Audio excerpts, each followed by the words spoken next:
నమస్కారం అహల్య న్యూస్ కి స్వాగతం. ముందుగా ముఖ్యాంశాలు. ఏపీ కేబినెట్ సమావేశం ఎల్లుండికి వాయిదా. సీఎం చంద్రబాబు తన తమ్ముడి అంత్యక్రియల కారణంగా వాయిదా పడిన వైనం.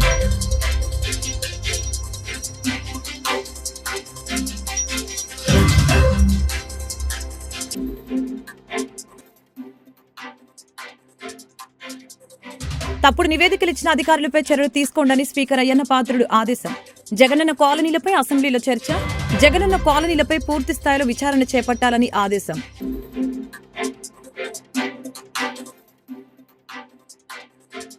సామాజిక తత్వవేత్త భక్త కనకదాసుకి మంత్రులు ఘన నివాళులు. రాయలసీమలో కుల వ్యవస్థ అసమానతలపై తన కీర్తనల ద్వారా ప్రజల్ని చైతన్యం తీసుకువచ్చిన కనకదాసుని స్మరించుకున్న పలువురు నేతలు.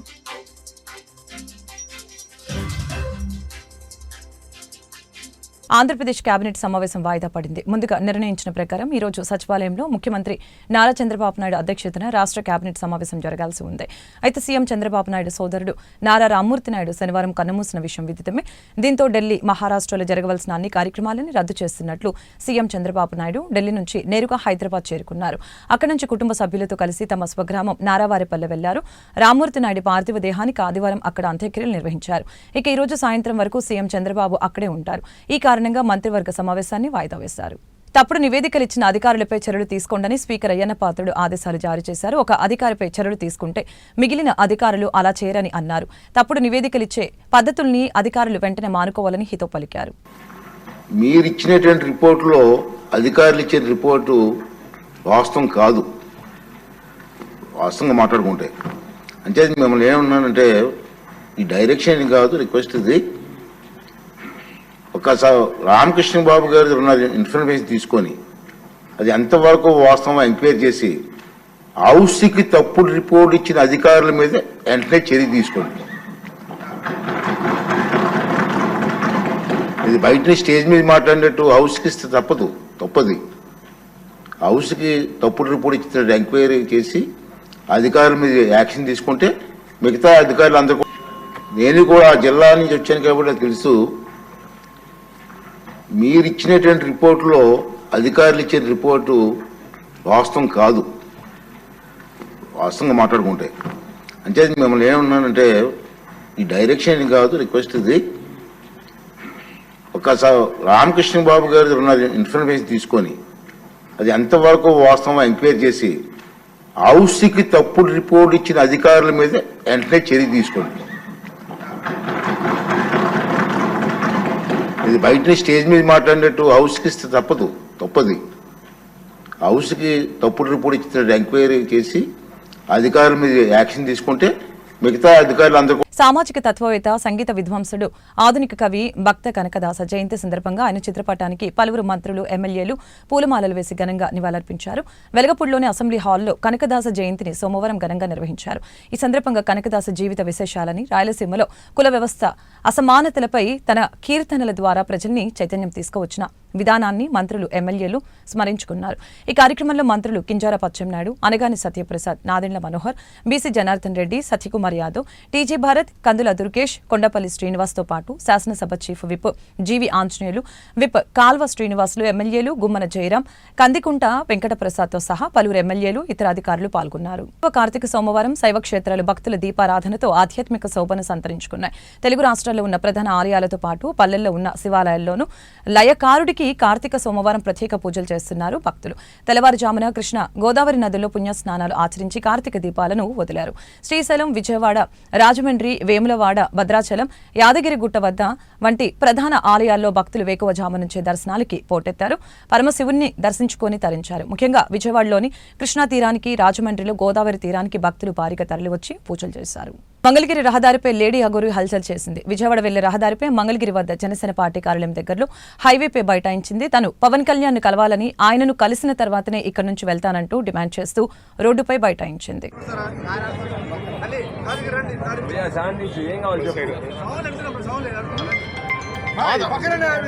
మాతా కొద్ది మంచులు కావాలా మాతా మాతా జరగండి.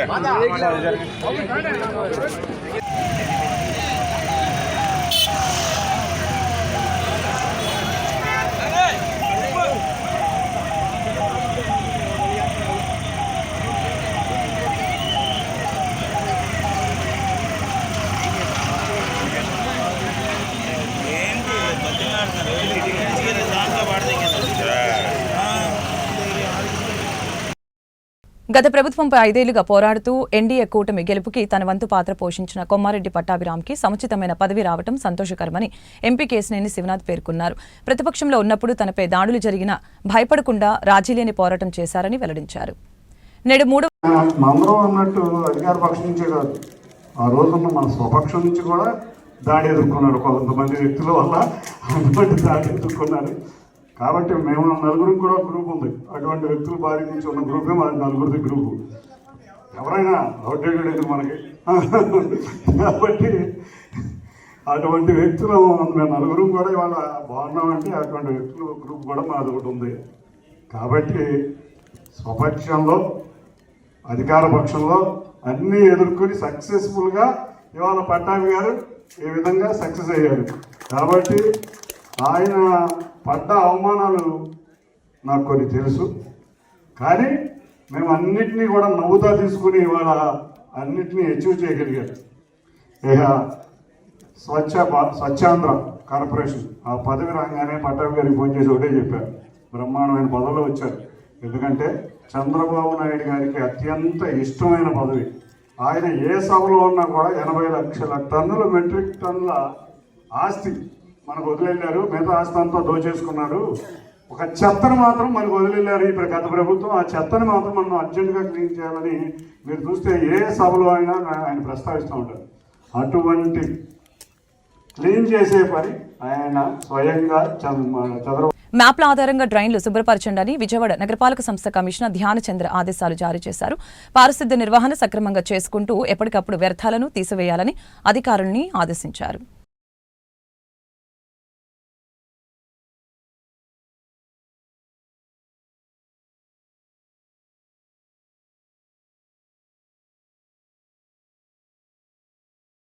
సామాజిక తత్వవేత్త, సంగీత విద్వాంసుడు, ఆధునిక కవి భక్త కనకదాస జయంతి సందర్భంగా ఆయన చిత్రపటానికి పూలమాలలు వేసి రాష్ట్ర పర్యాటక, సాంస్కృతిక, సినిమాటోగ్రఫీ మంత్రి కందుల దుర్గేష్ ఘన నివాళులర్పించారు. వెలగపూడిలోని అసెంబ్లీ హాల్లో కనకదాస జయంతి సోమవారం ఘనంగా నిర్వహించారు. సమాజంలో మార్పు తీసుకువచ్చేందుకు భక్త కనకదాస చేసిన కృషి మరవలేనిదని ఈ సందర్భంగా తెలిపారు. కలెక్టర్ కార్యాలయంలో నిర్వహించిన గ్రీవెన్స్ డేకి ఫిర్యాదుదారులు పెద్ద సంఖ్యలో తరలివచ్చారు. ఈ మేరకు collector Nagalakshmi, joint collector Bhargav Teja, ఇతర అధికారులు ప్రజల వద్ద నుంచి ఫిర్యాదులు స్వీకరించారు. ఇందులో పింఛన్లు, రేషన్ కార్డులు, వైన్ షాపుల వల్ల కలుగుతున్న ఇబ్బందులు, బజరంగ్ జూట్ మిల్ కార్మికులు, భూముల సర్వే, భూ ఆక్రమణలు, అధికారుల నిర్లక్ష్యంపై అధికంగా ఫిర్యాదులు అందడం జరిగింది. అదేవిధంగా గ్రీవెన్స్ లో ఫిర్యాదులు అందజేసిన బాధితులు వారి సమస్యల్ని మీడియాకు వెల్లడించారు. అనిల్ కుమార్ రెడ్డి కల్లం, మాది నమ్మూరు గ్రామం. నేను ఈరోజు సమస్య ఏంటంటే మా ఇంటి పక్కన అంటే రెసిడెన్షియల్ ఏరియాలో వైన్ షాప్ని స్టార్ట్ చేశారు. మేము చాలా ఎంత ఇబ్బంది పడుతున్నాం అంటే దానివల్ల అసలు ముందు అక్కడ అసలు తాగుతున్నారు, అసలు అంతా అక్కడే న్యూసెన్స్ చేస్తున్నారు. ఇంటి ముందుకు వచ్చి కూర్చొని తాగుతున్నారు. ఏంటి అంటే మా ఇల్లు అండి ఇట్లా తాగకూడదంటే పోయి ఇంటికి ఎత్తుకలు తీసుకురా అని అడుగుతున్నారు. అట్లా ఉంది సార్ పరిస్థితి. అంటే నాకు చాలా బాధ కలిగి నేను ఈరోజు మాట్లాడాల్సి వస్తుంది.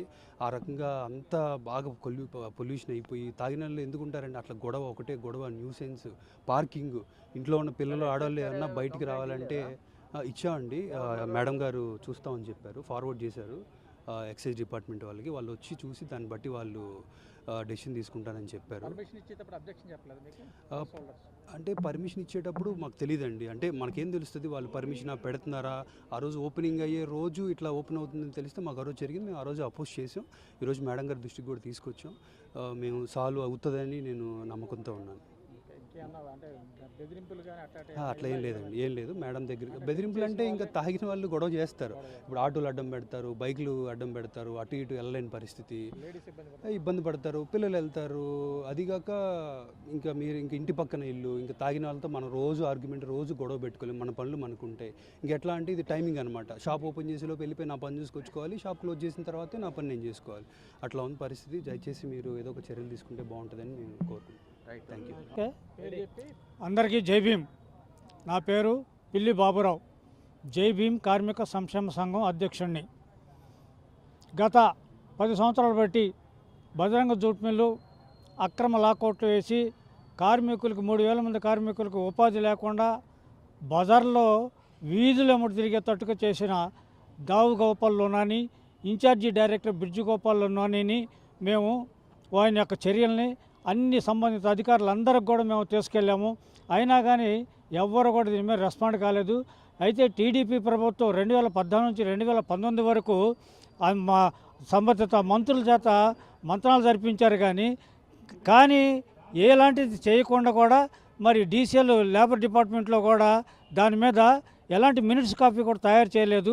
దాని మీద మినిట్స్ కాపీ తయారు చేయనందుకు వీళ్ళు ఉద్దేశపూర్వకంగానే కార్మికుల్ని ఇబ్బందులు పెడుతున్నారు, యాజమాన్యానికి అనుకూలంగా ఉంటున్నారని భావించి మేము ఈ ఆర్డర్ మాకు హైకోర్టులో కార్మికులకు వేతనాలు చెల్లించాలని చెప్పేసి ఈ 10 సంవత్సరాలకు దాదాపుగా ఒక్కొక్క కార్మికుడికి 11 లక్షల రూపాయలు కట్టాలని చెప్పేసి మేము కేసు కూడా వేసి ఉన్నాము. అయితే ఇప్పుడు వచ్చిన ప్రభుత్వం నారా చంద్రబాబు గారు వారు 2014లో ప్రభుత్వంలో ఉన్నప్పుడు వారే ఈ జూట్ మిల్కి అక్రమ లాకౌట్ వేయడానికి అనుమతులు ఇచ్చినట్టుగా మేము భావిస్తున్నాము. ఎందుకంటే ఆనాడు జూన్ నెల 14వ తారీఖు 2014న ఈయనకి ఒక లెటర్ పెట్టాడు, కార్మికులు చాలా ఇబ్బందులు పెడుతున్నారు మమ్మల్ని, మేము ఇట్లాగైతే కేసులో మేము ఉండి మేము మిల్లు తిప్పలేము అని చెప్పేసి అంటూ మాకు అనుకూలంగా వాళ్ళకి అనుకూలంగానే మళ్ళీ లేబర్ డిపార్ట్మెంట్ కూడా మా మీద కేసులు పెడుతుంది కాబట్టి మేము తిప్పలేము అన్నాడు. ఒక 6 నెలలకే 2015 జూన్ నెల మొదటి రోజు నుంచే అక్రమ లాకౌట్ వేయడం జరిగింది. దాని మీద వాళ్ళ మీద కూడా మేము ఎఫ్ఐఆర్ కట్టాము, కేసులు పెట్టాము. పోలీస్ డిపార్ట్మెంట్ ఎఫ్ఐఆర్ కట్టింది, అరెస్ట్ అయ్యారు, బెయిల్ మీద కూడా ఇచ్చారు. కానీ ఈనాటి కూడా చెందించట్లేదు. అయితే ఇప్పుడు వచ్చిన గవర్నమెంట్కి తప్పులు సరిదిద్దుకునే అవకాశం కూడా ఉంది. కాబట్టి చంద్రబాబు గారు ఒకసారి తప్పు చేశాడు, ఇప్పుడు సరిదిద్దుకునే అవకాశం మేము ఇస్తున్నాం. బజరంగ జూట్ మిల్లు అక్రమ లాకౌట్ తొలగిస్తే కార్మికులకి 3,000 మందికి ఉపాధి కల్పించిన వాళ్ళు అవుతారు. రెండోది రోజుకి 2 లక్షల జిఎస్టీ వస్తుంది. మూడోది అమ్మడి రాంబాబు వైసీపీ నేత, ఆయన మాజీ మంత్రి, ఆయన అక్రమంగా సేల్ డీల్ చేసుకుని ఆశా వర్కర్లపై పనిభారాన్ని తగ్గించేందుకు కార్మిక సంఘాల నేతలు డిమాండ్ చేశారు.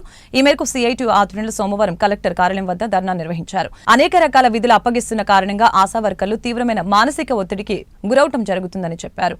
రిటైర్మెంట్ వయసు 62 ఏళ్లకు పెంచాలని చెప్పారు. అపరిష్కృతంగా ఉన్న సమస్యల్ని పరిష్కరించాలని ప్రభుత్వం కృషి చేయాలని కోరారు. లేని పక్షంలో ఉద్యమాలు మరింత ఉధృతం చేస్తామని వారు హెచ్చరించారు. నా పేరు కే లక్ష్మి, గుంటూరు జిల్లా ఆశా వర్కర్స్ యూనియన్ ప్రధాన కార్యదర్శి. ఈరోజు మేము ప్రధానంగా ధర్నా చేయడానికి ముఖ్య ఉద్దేశం, 2024 ఫిబ్రవరి 8వ తారీఖున మేము రాష్ట్ర వ్యాప్తంగా ధర్నా చేపట్టాం. దానికి సంబంధించి మన హెల్త్ కమిషనర్ గారు మమ్మల్ని ఫిబ్రవరి 9వ తేదీన చర్చలకు పిలిచారు. ఆ చర్చల సందర్భంగా కొన్ని జీవోలు మాకు ఇస్తామని చెప్పి హామీ ఇచ్చారు. ఆ జీవోలు ఇప్పటి వరకు వచ్చి అవి అమలు చేయలేదు. దానివల్ల ఆశా వర్కర్లు తీవ్రంగా ఇబ్బందులు పాలవుతున్నాము. ఆ జీవోలకు మాకు వెంటనే తక్షణమే ఇవ్వాలని ఈరోజు మేము ధర్నా చేపట్టాము. మాకు రిటైర్మెంట్ బెనిఫిట్స్ కల్పిస్తామని చెప్పారు, 60,000 ఇస్తామన్నారు. అది ఇంతవరకు ఆ జీవో రాకపోవడం వల్ల రిటైర్ అయినటువంటి ఆశా వర్కర్లకి ఎటువంటి ఆధారం లేకుండా అవుతుంది. 60 సంవత్సరాల నుంచి 62 సంవత్సరాలకు పెంచుతానన్నారు. అది కూడా రాకపోవడం వల్ల 60 సంవత్సరాలు వచ్చినటువంటి వాళ్ళు ఆ 2 సంవత్సరాలు కాలపరిమితిని ముందుగానే వాళ్ళు రిటైర్ అవ్వాల్సిన పరిస్థితి వచ్చింది. రికార్డులు ఇస్తామన్నారు, రికార్డులు ఇప్పటి వరకు ఇవ్వలేదు. ఆశాలు చాలా ఇబ్బందులు పడుతున్నాం. నాణ్యమైన సెల్ ఫోన్లు ఇవ్వలేదు. రికార్డులు ఆన్లైన్ వర్క్ చేయమంటున్నారు. ఆన్లైన్ చేయాలంటే ఫోన్లు పనిచేస్తేనే కదా ఆన్లైన్లో చేస్తారు. ఆ ఫోన్లు నాణ్యమైన సెల్ ఫోన్లు ఇవ్వాలని, మాకు నాణ్యమైన యూనిఫామ్ ఇవ్వాలని మేము ఈరోజు ధర్నా చేపట్టాం. అలాగే చనిపోతున్నారు ఆశా వర్కర్లు ఎక్కువ సంఖ్యలో, ఈ మధ్యకాలంలో ఆశా వర్కర్లు ఎక్కువ సంఖ్యలో చనిపోయారు. మాకు ఈ జీవాలన్నీ త్వరగా వస్తే మా ఆశాలకు న్యాయం జరుగుద్దని మా ఉద్దేశం. ఆ జీవాల వల్ల రాకపోవడం వల్ల ఆశా వర్కర్లు చనిపోతే వాళ్ళకి ఎటువంటి ఆధారం లేకుండా కుటుంబం చాలా ఇబ్బందులు పాలవుతుంది. ఆ జీవాలన్నీ త్వరగా ఇవ్వాలని, మాకు ఇన్సూరెన్స్ సౌకర్యాలన్నీ కల్పిస్తా ఉన్నారు. మా జీవాలన్నీ కూడా త్వరగా ఇప్పించాలని మేము ఈ ప్రభుత్వాన్ని కోరుతున్నాం. అలాగే కనీస వేతనం అమలు చేయాలని కోరుకుంటున్నాం. ఎందుకంటే మాకు ఇప్పుడు నిత్యావసర సరుకుల ధరలన్నీ పెరిగిపోయినాయి కాబట్టి మాకు కనీస వేతనం అమలు చేయాలని ప్రభుత్వాన్ని కోరుకుంటున్నాం. మా జీవాలు మా ధర్నాకు సంబంధించిన డిమాండ్స్ అన్ని వెంటనే. నా పేరు కే జ్యోతి, గుంటూరు జిల్లా ట్రెజరర్ని నేను. మేము ఈరోజు 18వ తారీఖు అన్ని జిల్లాల వ్యాప్తంగా మేము ఆశా వర్కర్లపై మరి ధర్నా చేపట్టడానికి ముఖ్య ఉద్దేశం, రాష్ట్ర ప్రభుత్వం మరి 2024 ఫిబ్రవరి 9వ తారీఖు మాకు కొన్ని హామీలు ఇచ్చింది. ఆ హామీలు నెరవేర్పు కోసం జీవోల రూపంలో ఇవ్వమని 9 నెలల నుంచి మా రాష్ట్ర కమిటీ సిఐటియు నాయకులు మరి కమిషనర్ గారి చుట్టూ, ప్రభుత్వం చుట్టూ తిరుగుతున్నా చెప్పులరిగిపోవటం తప్పితే మాకు ఇంతవరకు పరిష్కారం దొరకలేదు. జీవోలనే ఇవ్వలేదు. ఆ జీవోలు ఇవ్వకపోవడంతో అందరూ 60 సంవత్సరాలు రాగానే రిటైర్మెంట్ అవ్వటం వల్ల వాళ్ళు మరి ఎంతో బాధలు అనుభవిస్తున్నారు. ఆ జీవో వచ్చి ఉంటే 60 సంవత్సరాల నుంచి 62 సంవత్సరాల వయోపరిమితి పెరగడం వల్ల వాళ్ళకి ఇంకా 2 సంవత్సరాల సర్వీస్ ఉండేది. అలాగే మరి ఆశా వర్కర్లు చనిపోతున్నారు. ఈ రోజు చూస్తుంటే మమ్మల్ని పెట్టుకున్నప్పటి నుంచి ఈ రోజు పరిస్థితి చూస్తుంటే ఎన్నో ఒత్తిడులు, సర్వేలని, ఆ సర్వే ఈ సర్వే అని మరి ఆశా వర్కర్లపై ఎంతో ఒత్తిడి తీసుకొస్తున్నారు. అటువంటి ఒత్తిడి కారణంగా ఆశా వర్కర్లు బీపీలు, షుగర్లు, హార్ట్ ప్రాబ్లమ్స్ వచ్చి ఎంతోమంది చనిపోవడం జరిగింది. మరి ఆ కుటుంబాలకు న్యాయం చేయటం లేదు. ప్రమాద బీమా సౌకర్యం ఉన్నట్టయితే ఆ కుటుంబాలకు మరి ప్రమాద బీమా వర్తించేది. ఆ జీవో రాకపోవటం వల్ల మరి ఆశా కుటుంబాలు ఎంతో మరి తీవ్రమైన అన్యాయాలకు గురి అయిపోయినాయి. అలాగే మరి ఆ రిటైర్మెంట్ అయిన వాళ్ళకి 60,000 రూపాయలు ఇస్తామన్నారు. ఇంతవరకు మరి అది కూడా చేయలేదు. చనిపోయిన ఆశా కార్యకర్తలకి 20,000 రూపాయలు మట్టి ఖర్చు ఇస్తామన్నారు. ఇంతవరకు దానికి లేదు. ఇవన్నీ హామీలు జీవోల రూపంలో వస్తేనే మేము సాధించుకున్నట్టు అయింది. మినిట్స్ కాపీ అయితే ఇచ్చారు కానీ జీవో రూపంలో ఇవ్వలేదు. ఆ జీవోల కోసమే ఈ రోజున పెద్ద ఎత్తున ఆశాలు అన్ని జిల్లాలలో ధర్నా చేపడుతున్నాం. కాబట్టి ఈరోజు ఈ ధర్నాని బట్టి ప్రభుత్వం దిగివచ్చి మాకు అందరికీ ఇచ్చిన హామీలకు జీవోలకు విడుదల చేయాలని కోరుతున్నాం. లేని పక్షంలో తీవ్రంగా ఆశాలు ఉధృతంగా మీ రాష్ట్రాన్ని. మున్సిపల్ కార్పొరేషన్ కమిషనర్ పులి శ్రీనివాసరావు మీడియాతో మాట్లాడుతూ నగరపాలక సంస్థల పరిధిలో వీధి వ్యాపారులకు అభివృద్ధి సమస్యలపై ప్రత్యేక సమావేశాన్ని ఏర్పాటు చేశారు. వీధి వ్యాపారులు నగరంలోని రోడ్లు, కాలువలు, ప్రధాన కూడళ్లు, జాతీయ రహదారులపై సైతం ఆక్రమించి వ్యాపారాలు చేస్తున్నారని చెప్పారు. మున్సిపల్ అధికారులు, రాజకీయ నేతల ఆధ్వర్యంలో జరుగుతుందని, అసత్యాలు ప్రచారం జరుగుతుందని అన్నారు. గత కొన్ని సంవత్సరాలుగా దీనిపై వ్యాపారాలు చేస్తున్నట్లు తెలిసిందే. వాళ్ళని ఎట్టి పరిస్థితుల్లో కూడా మేము 100% ఈ వెండింగ్ జోన్స్లో అకామిడేట్ చేసేదానికి ప్రయత్నాలు చేస్తున్నాం. కానీ ఇక్కడ గమనించాల్సింది ఏంటంటే, నేను ఇది 4th మంత్ ఈ కార్పొరేషన్లో జాయిన్ అయ్యి, ఈ 4 monthsలోనే వెండింగ్ జోన్స్ ఫార్మేషన్ జరుగుతుంది. తర్వాత స్ట్రీట్ వెండర్స్కి అనేక రకాల సౌకర్యాలు ప్రభుత్వ పరంగా అందించే ఆ సౌకర్యాలు వాళ్ళకి ప్రొవైడ్ చేయడంలో మరి అధికారులు సమాయత్తం అవుతున్నారని తెలిసిన తర్వాత చాలామంది స్ట్రీట్ వెండర్స్ ముసుగులో చాలామంది కొత్తగా ప్రవేశం చేస్తున్నారు. ఎంతవరకు వెళ్ళిందంటే, అది మన గుంటూరు కార్పొరేషన్లో ఉన్నటువంటి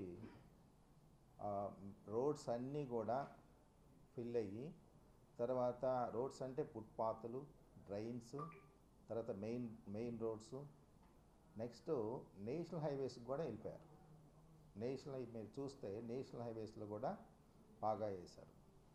సో అందుకే ఇదంతా చూసిన తర్వాత లోకల్ మరి 3 MLAs ఉన్నారు, ఎమ్మెల్సీలు ఉన్నారు, గౌరవ మన ఎంపీ గారు, సెంట్రల్ మినిస్టర్ గారు ఉన్నారు.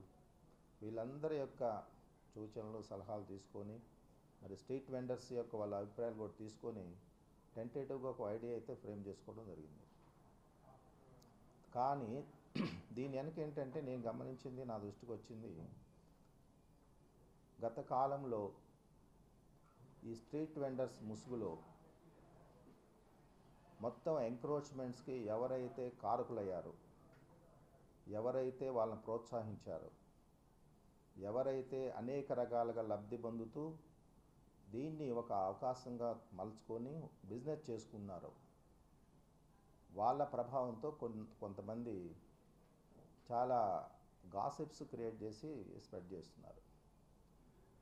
దానిలో ఫస్ట్ గాసిప్ ఏంటంటే, లోకల్గా ఉన్నటువంటి సెంట్రల్ మినిస్టర్ గారు, లోకల్గా ఉన్నటువంటి ఎమ్మెల్యేస్, లేకపోతే లోకల్గా ఉన్నటువంటి విఐపీస్, తర్వాత ప్రజాప్రతినిధులు, వీళ్ళ సహకారంతో వీళ్ళు స్ట్రీట్ వెండర్స్ని అక్కడ ఉంచాలంటే ఉంచటం, లేకపోతే ఇక్కడ తీయాలంటే తీయటం అనేది చేస్తున్నారు జిఎంసీ అధికారులని ఒక గాసిప్ ప్రచారం చేస్తున్నారు.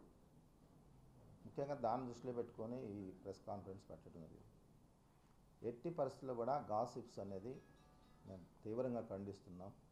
ఆ గాసిప్స్ ఎవరు క్రియేట్ చేస్తున్నారు, దాని వెనుక ఉన్నటువంటి మతలబ్ ఏంటనేది కూడా మేము ఎంక్వైరీ చేసుకోవడం జరిగింది. నేను అలాంటి వాళ్ళందరికీ సముచితంగా చెప్తున్నాను, లేకపోతే వార్నింగ్ లాగా అనుకోండి. ఇట్లాంటి అభూత కల్పనలు, అసత్య వార్తలు ప్రచారం చేస్తే తద్వారా చట్ట ప్రకారంగా తీసుకునే చర్యకి మీరు బాధ్యత వహించాల్సి వస్తుంది. ఎవరైనా సరే గుంటూరు నగరాన్ని అందంగా తీర్చిదిద్దుకోవాలని తలంపుతో అధికారులు ఉంటారు, ప్రజాప్రతినిధులు ఉంటారు. దానికి మీరు సహకరించకపోగా ఫలానా వాళ్ళు చెప్తే వీళ్ళు చేస్తున్నారు, ఫలానా వాళ్ళు ఇక్కడ ఉంచమంటే అక్కడ ఉంచుతున్నారు. సమస్యల పరిష్కారం కోరుతూ అంగన్వాడీలో ఆందోళన చేపట్టారు. ఈ మేరకు సిఐటియు ఆధ్వర్యంలో కలెక్టర్ కార్యాలయం వద్ద సోమవారం ధర్నా నిర్వహించి నిరసన వ్యక్తం చేశారు. పెరిగిన ధరలకు అనుగుణంగా అంగన్వాడీల వేతనాలు పెంచాలని ఈ సందర్భంగా యూనియన్ నాయకురాలు ఏవిఎన్ కుమారి డిమాండ్ చేయడం జరిగింది. అలాగనే పెండింగ్లో ఉన్న సమస్యల్ని పరిష్కరించాలని ప్రభుత్వం చర్యలు తీసుకోవాలని సూచించారు. లేని పక్షంలో నిరంతరం ఆందోళన కొనసాగిస్తామని ఆమె వెల్లడించారు. A V N Kumari, anganwadi workers and helpers యూనియన్కి జిల్లా అధ్యక్షురాలని. ఈరోజు ముఖ్యంగా మేము ఈ సమ్మెకాలు ఎందుకు చేస్తున్నామంటే మినిట్స్ని మెయిన్ చేయాలని, ముందుగా మినిట్స్ ఉన్నారు వాళ్ళందరినీ కూడా మెయిన్ సెంటర్లుగా మార్చాలనేది మా ప్రధానమైన డిమాండ్. అలాగే 42 రోజులు సమ్మె చేశాము. ఆ 42 రోజుల సమ్మె కాలంలో మినిట్స్ కాపీ ఒకటి ఇచ్చారు. అది గత ప్రభుత్వం ఇచ్చిన మినిట్స్ కాపీని ఈ ప్రభుత్వం కంపల్సరీగా అమలు చేయాలనేది మా ప్రధానమైన డిమాండ్. అలాగే మినీ వర్కర్స్కి వేసవి సెలవులు ఇవ్వాలనేది.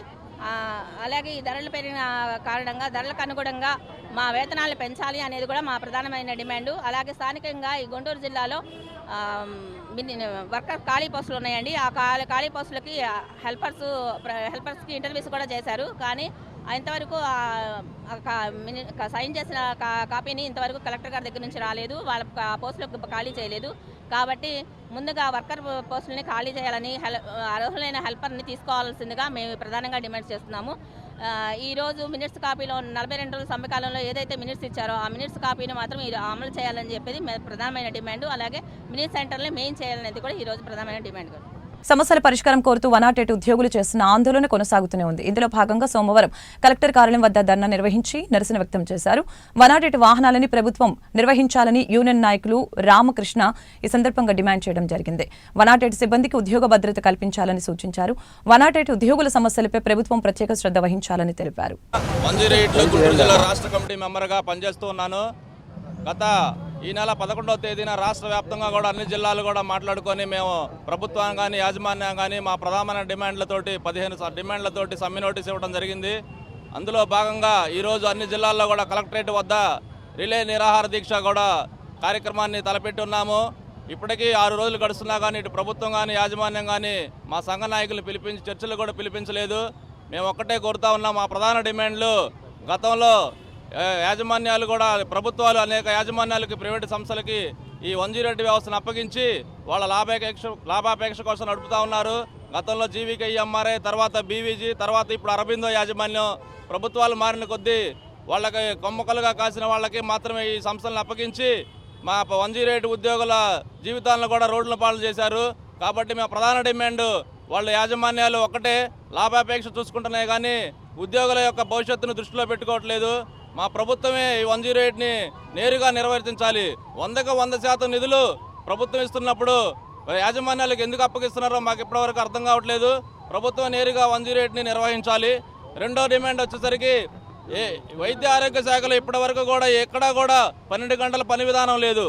ఒక 108లోనే రోజుకి 2 షిఫ్టుల్లో 12 గంటలు చేస్తూ ఉన్నాము. మమ్మల్ని 8 గంటల 3 షిఫ్టులు విధానంగా తీసుకురావాలి. అదేవిధంగా పారామెడికల్ సిబ్బంది పక్క రాష్ట్రంలో తెలంగాణ రాష్ట్రంలో కూడా ఇప్పుడు జీఓఎంఎస్ నెంబర్ 49 ద్వారా వాళ్ళకి పారామెడికల్ ఉద్యోగులు ఎవరైతే ఫార్మసిస్టులు, ల్యాబ్ టెక్నీషియన్లు, నర్సింగ్లు చేసి ఉన్నారో వాళ్ళందరికీ కూడా వెయిటేజీ మార్కులు ఇచ్చి ఉన్నారు. అదేవిధంగా మన రాష్ట్రంలో కూడా మీరు ఏదో ఒక జీవో నెంబర్ ద్వారా మా ఉద్యోగస్తుల్ని వెయిటేజ్ ఇప్పించాలని కోరుతున్నాము. మేము కరోనా టైంలో కూడా ఎంతో కష్టపడి ఫ్రంట్ వారియర్స్గా ఉండి ప్రజల వద్దకు వెళ్ళిన వాళ్ళంగా మా ఉద్యోగస్తులు చాలామంది కూడా చనిపోయి ఉన్నారు అప్పుడు టైంలో. ఇప్పుడు ఈ అరబిందో యాజమాన్యం వచ్చిన తర్వాత సుమారుగా 40 మంది ఉద్యోగులు మరణించున్నారు. ఇప్పుడు మాకు ప్రభుత్వం కానీ యాజమాన్యం కానీ ఎక్స్గ్రేషియా రూపంలో ఏం చెల్లించలేదు. మేము సుమారుగా 25 లక్షల రూపాయలు ప్రతి ఉద్యోగి కూడా ఎక్స్గ్రేషియా చెల్లించాలని కోరుతా ఉన్నాము. ఇదే విధంగా స్లాబ్ విధానం ఈ ప్రభుత్వం ఏదైతే ఉందో జీతాలు పెంచమని చెప్పింది కానీ స్లాబుల విధానం తీసుకొచ్చి ఉద్యోగుల్లో ఇబ్బందులు తీసుకొచ్చింది. కాబట్టి స్లాబ్ విధానం ఏదైతే ఉందో 5 సంవత్సరాలు, 10 సంవత్సరాలు, 15 సంవత్సరాలని మాకు అభ్యంతరాలు తెలియజేసి ఆ స్లాబ్ విధానాన్ని వెంటనే అప్డేట్ చేయవలసిందిగా కోరుతున్నాం. వార్తలు ముగించే ముందు ముఖ్యాంశాలు మరొకసారి. ఏపీ కేబినెట్ సమావేశం ఎల్లుండికి వాయిదా. సీఎం చంద్రబాబు తన తమ్ముడి అంత్యక్రియల కారణంగా వాయిదా పడిన వైనం.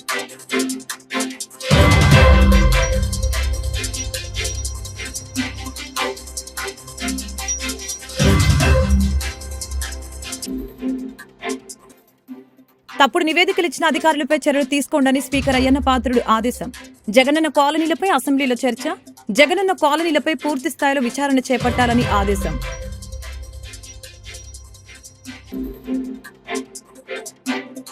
సామాజిక తత్వవేత్త భక్త కనకదాసుకి మంత్రులు ఘన నివాళులు.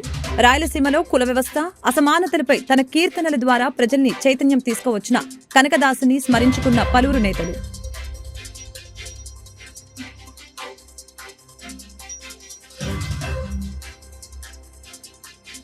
ఈ వార్తలు ఇంతటితో సమాప్తం. మరొక బులెటిన్లో మళ్ళీ కలుద్దాం.